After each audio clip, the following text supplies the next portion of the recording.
Brandon Curry diberikan hadiah mobil Lamborghini di hari ulang tahunnya yang ke-17 tahun. Tapi, Lamborghini itu malah membawanya ke sebuah masalah yang sangat besar.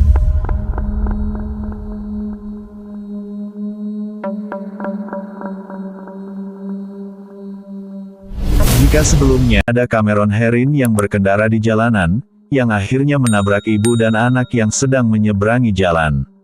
Hingga mereka berdua menghembuskan nafas terakhirnya. Kali ini, ada seorang remaja, bernama Brandon Curry, yang berusia 17 tahun. Ia dilahirkan dari keluarga yang kaya raya. Ayahnya bernama James Curry, yang merupakan seorang CEO FJ Holding, dan Curry Enterprise, yang bergerak di bidang perizinan merek kartu, dan juga perusahaan real estate. James Curry tercatat sebagai salah satu daftar nama di Amerika Serikat yang memiliki kekayaan fantastis. Beberapa koleksi mobil mewah pun berjajar di rumahnya, dan sering ia pamerkan di media sosial Instagram miliknya. Banyak orang yang kagum dan ingin mengikuti kesuksesan dari James Curry. Namun nyatanya, kehidupan pribadinya tidak seindah kesuksesan bisnisnya. Tahun 2019, James dilaporkan telah melakukan perlakuan tidak menyenangkan dalam rumah tangganya. Dan 2 tahun kemudian, James juga dilaporkan dengan kasus yang sama. Namun, James terlihat sangat menyayangi anaknya Brandon Curry, karena di media sosialnya, James sering memamerkan kebersamaan dengan putranya.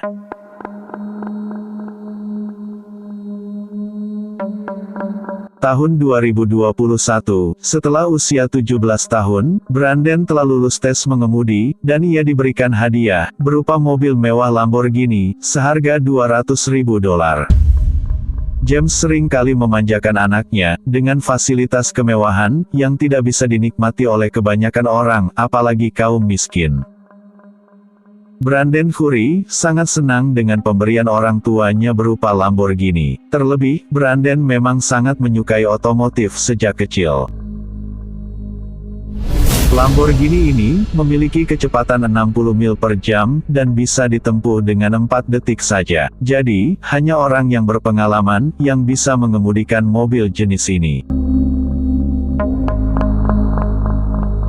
Pada tanggal 17 Februari sekitar jam 5 sore, Brandon mencoba mobil Lambo baru miliknya, dan berkendara ke arah Boulevard Olympic. Brandon tidak sendiri, di sampingnya, ada seorang wanita yang menjadi kekasihnya. Brandon mengendarai dengan kecepatan 120 mil per jam. Namun saat berkendara, di depannya, ada mobil Lexus yang sedang melaju.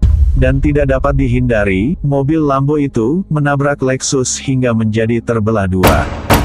Di dalam mobil Lexus itu, ada seorang wanita, bernama Monique Munas, yang berusia 32 tahun. Monique baru saja lulus kuliah, dan saat ini, ia bekerja menjadi resepsionis. Dan sayangnya, Monique tidak dapat diselamatkan. Ia meninggal di tempat, dengan luka yang cukup parah, dan terhimpit puing-puing mobilnya. Sedangkan Brandon hanya mengalami luka ringan di kepalanya, dan langsung dibawa ke rumah sakit. Dan ia pun pulih dengan sangat cepat. Seharusnya, Brandon segera ditangkap akibat kelalaiannya dalam berkendara. Namun, kenapa Brandon malah tidak ditahan?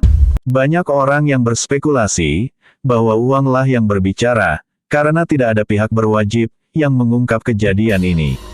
Dan hal ini membuat kedua orang tua Monique sangat sedih. Selain ditinggalkan oleh Monique untuk selamanya, mereka juga tidak mendapatkan keadilan. Namun akhirnya, kejadian ini mendapatkan banyak perhatian dari publik. Banyak masyarakat yang turut ikut mendesak pihak berwajib agar melakukan penangkapan terhadap Brandon.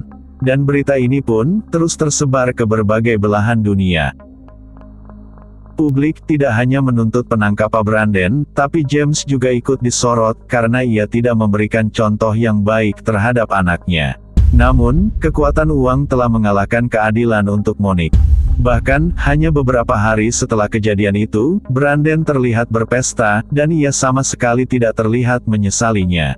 Hingga akhirnya, di bulan Maret tahun 2021, barulah keadilan mulai terlihat. Brandon ditangkap oleh pihak yang berwajib, untuk mempertanggungjawabkan perlakuannya, yang berkendara dan menyebabkan orang meninggal. Banyak saksi di jalan yang melihat bahwa mobil Lambo itu melaju dengan cepat. Walaupun hanya 120 mil per jam, namun kondisi saat itu, jalanan mulai padat. Karena jam 5 sore, banyak orang yang akan pulang setelah bekerja.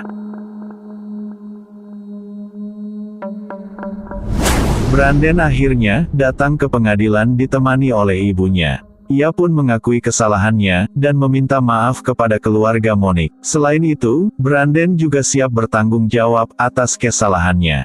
Namun ternyata, lagi-lagi keluarga Monique masih belum mendapatkan keadilan yang sesungguhnya. Brandon hanya dilakukan penahanan rumah pada bulan Juni tahun 2021. Dan penahanan rumah bukanlah hal yang diharapkan oleh keluarga Monique. Terlebih, rumah James begitu sangat mewah, tahanan rumah hanyalah sebuah lelucon. Jika Brandon dilakukan penahanan rumah, itu tidak akan membuatnya jera. Namun lagi-lagi, uang berbicara. Keluarga Brandon menghadirkan saksi ahli, yang mengatakan, bahwa Brandon mengalami cedera kepala. Dan ia juga didiagnosa, sebagai anak autis. Dan ini, sangat beresiko, jika Brandon dilakukan penahanan di penjara. Pada bulan Oktober tahun 2021, akhirnya kasus ini baru dibuka kembali, dan keputusannya, Brandon dihukum 6 bulan di penjara khusus remaja, di Englewood, dengan masa percobaan 4 tahun. Bagaimana menurut kalian? Apakah hukuman ini sudah sesuai? Apakah ini sudah adil bagi keluarga Monique? Komen di bawah ini. Jangan lupa juga untuk menyaksikan video lainnya di channel ini.